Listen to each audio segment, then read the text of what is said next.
विद्यालय तो हैं, लेकिन विद्यालयों में विद्या नहीं कुविद्या मिलती है। लेकिन सुविद्या जहाँ मिलती है वह सुविद्या तो वही कहलाती है जहाँ के पढ़ाने वाले गुरु कैसे हों, संस्कारवान हों, स्वयं संस्कारित हों। उस विद्यालय में सारी की सारी पढ़ाने वाली बहनें बाल ब्रह्मचारी बहनें हैं और सभी वृत्तियां अपने व्रतों का पालन करती हुई सब संस्कारित हैं।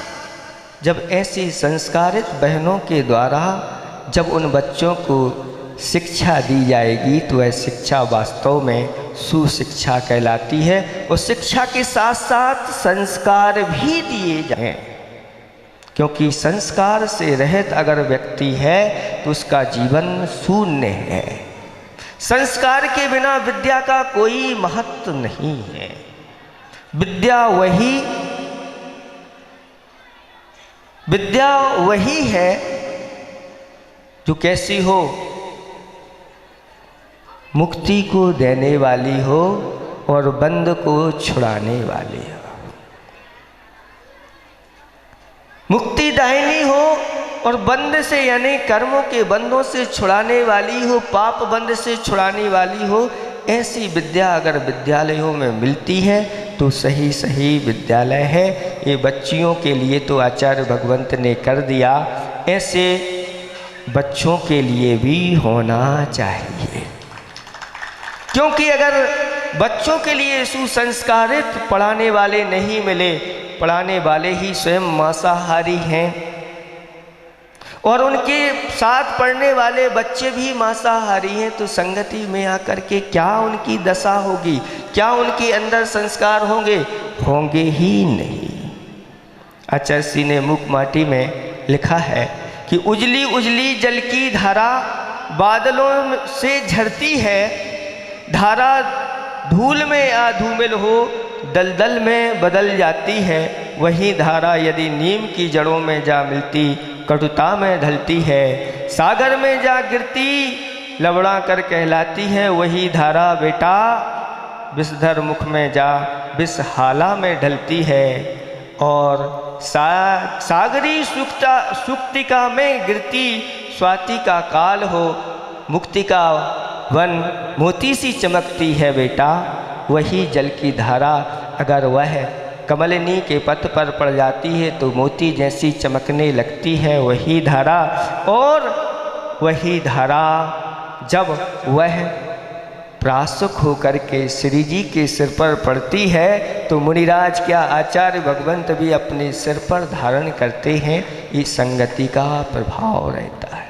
और ऐसे विद्यालयों में आपकी संतान पढ़ रही है जिनमें इस प्रकार के पढ़ाने वाले संस्कारित व्यक्ति नहीं हैं। आज विद्यालयों की दशा बहुत खराब है।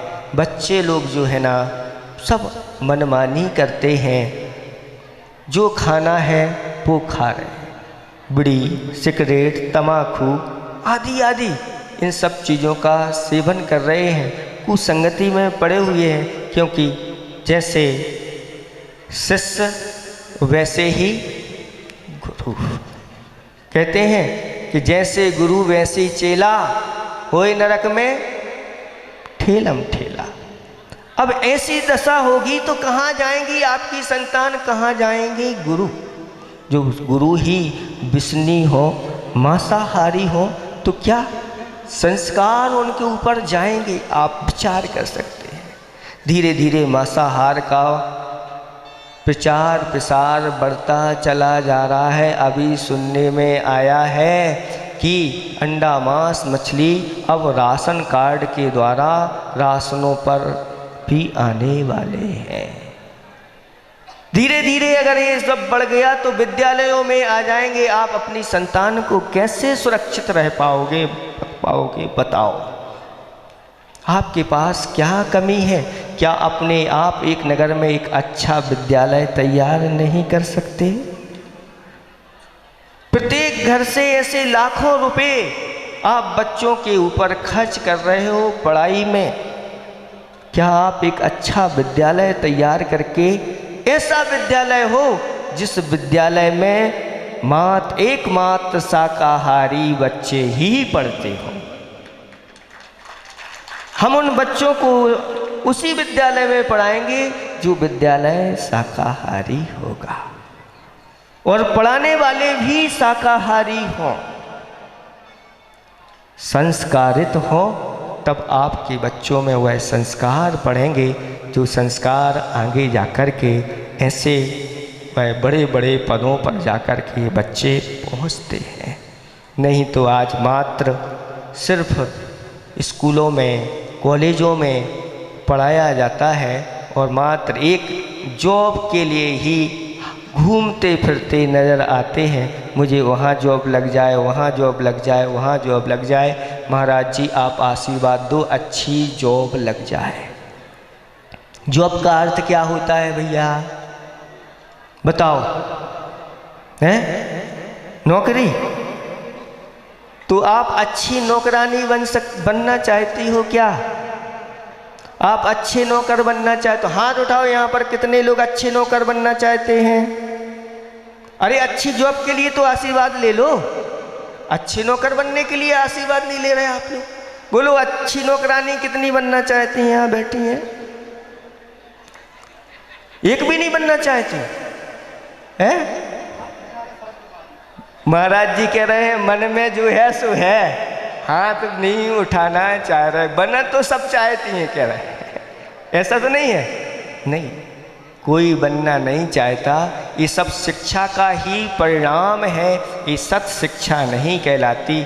सत शिक्षा तो कहती है कि तुम महारानी बनो, सत शिक्षा कहती है तुम सेठानी बनो, सत शिक्षा कहती है राजरानी बनो, सत शिक्षा कहती है बहुरानी बनो, सत शिक्षा कहती है शील रानी बनो।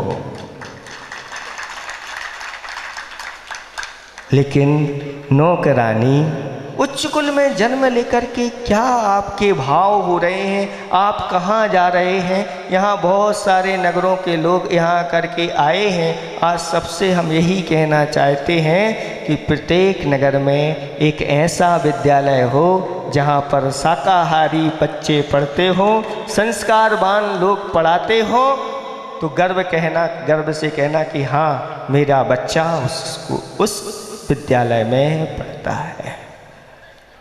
आप लोगों की पास कोई कमी नहीं है, बस आप लोग जैसे कहते थे ना महाराज जी, क्या भेड़ चाल चल रही है, एक को देख करके और दूसरी उसी के पीछे चलती है और जाकर के सब गड्ढे में घिर जाते हैं।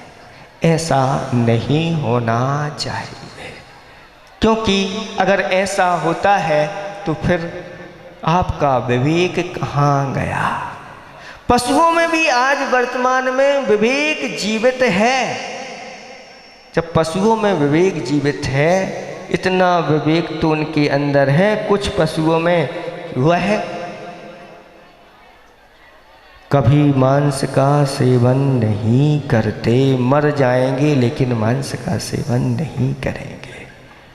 जब ऐसे कुछ सात्विक पशु हैं जो अंडा मांस मछली का सेवन नहीं करते, फिर बच्चों के लिए, मनुष्यों के लिए इस प्रकार से ऐसी चीज़ों को दिया जाए तो क्या होगा? आप लोग सावधान हो जाओ। आज आप लोगों को हम जागृत कर रहे हैं। आप भेज देते हैं ऐसे स्कूलों में जहाँ पर बच्चों को, एक बच्चे दूसरे बच्चे को अपना टिफिन आपस में शेयर करते हैं। कौन बच्चा क्या किस में लाया है?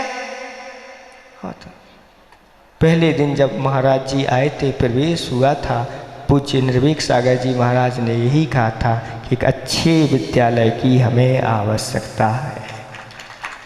ये सब कार्य हो रहे हैं, जिनालय आदि बन रहे हैं, ये तो सब बनना चाहिए, ये भी पुण्य के कार्य हैं। लेकिन इसके साथ साथ उन जिनालयों में जो अच्छी तरह से जिनेंद्र भगवान की पूजा का पाठ करने वाले से बच्चे बच्चियां भी तैयार होना चाहिए, ये भी होना चाहिए। आज संकल्पित हो जाओ कि एक विद्यालय तुम ऐसा बनाएंगे जो हम सत संस्कारों के साथ चलाएंगे, स्कूल होगा, उसी में हम अपने बच्चों को भेजेंगे। तब आपको ऐसी संतान मिलेगी जो संतान आपके नगर का, आपके प्रदेश का, आपके भारत देश का नाम पूरे विश्व में भी वह अपना पहुंचा सकता है।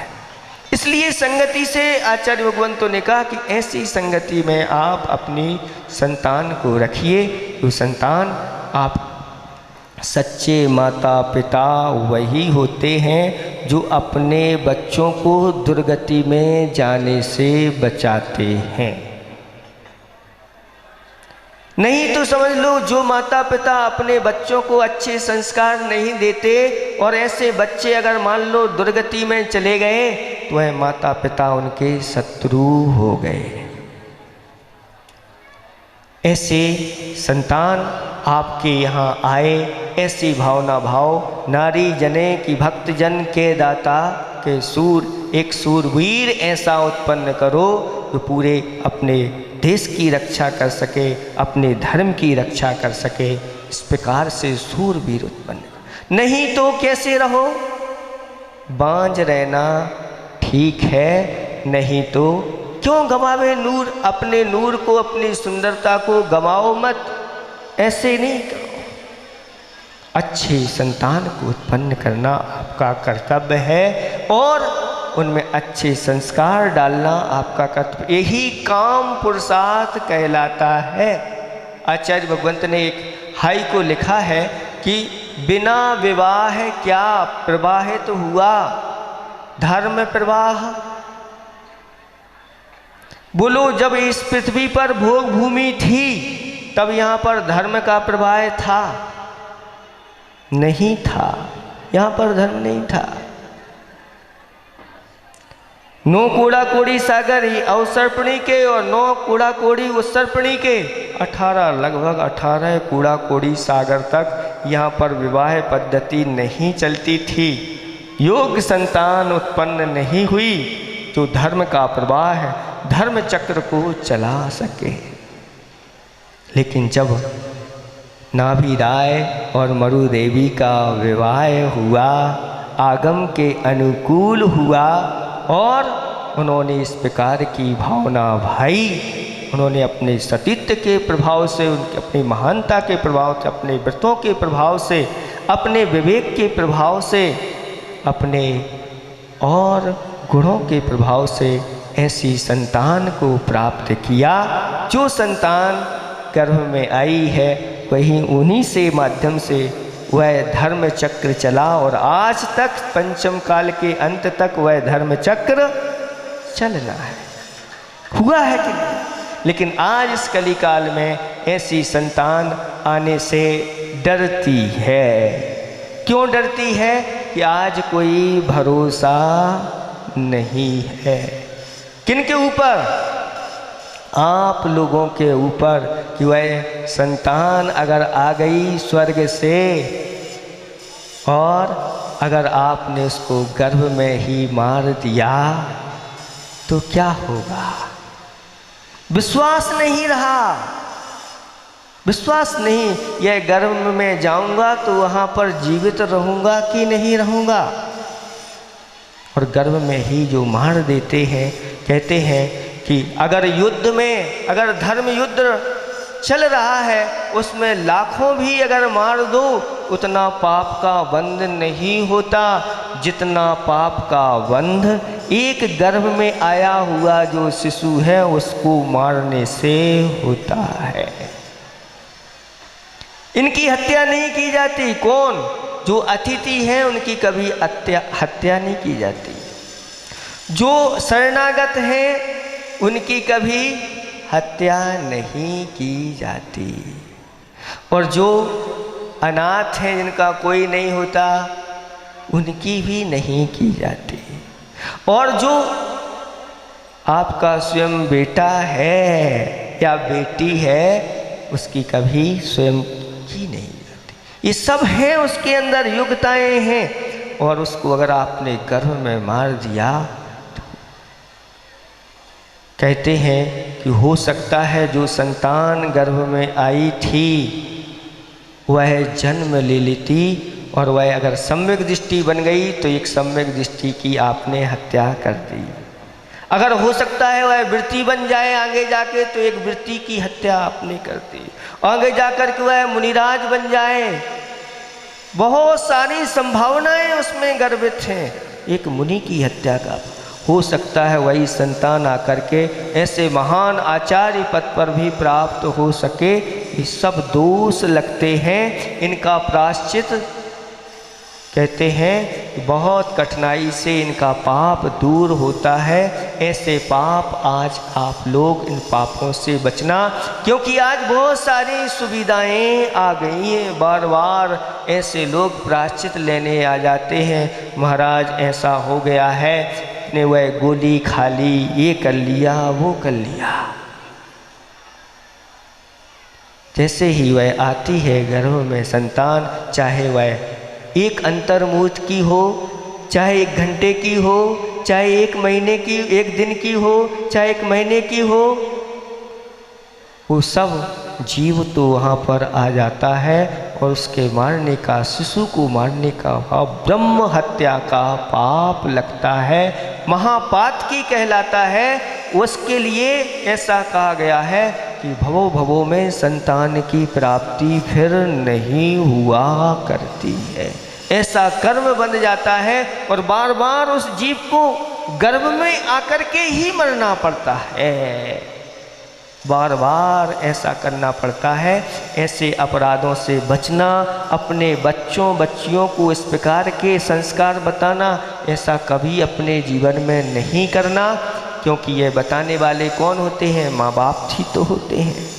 बच्चों को ऐसा ज्ञान नहीं होता, भूल में आदि में इस प्रकार के कार्य कर लेते हैं। बहुत बच्चों को बताओ, बहुओं को सास आदि इस प्रकार से बताएं, नहीं इस प्रकार के कार्य नहीं करना, क्योंकि तुमने उच्च कुल में जन्म लिया है और इसका बहुत बड़ा ही अपराध होता है, इसका प्रायश्चित भी बहुत बड़ा होता है।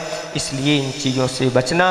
और अगर अपने ऐसे अपराध हो गए तो अपनी निंदा गर्हा जितनी कर सको करो, किनके सामने?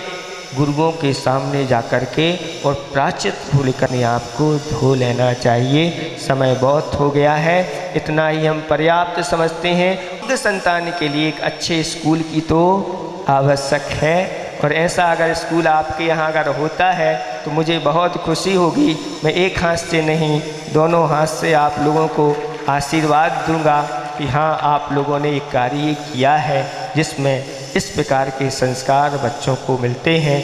ऐसे संस्कारों से स्वयं भी संस्कारित हों और अपने बच्चों बच्चियों को भी संस्कारित करें। इन्हीं भावना के साथ अहिंसा परमो धर्म की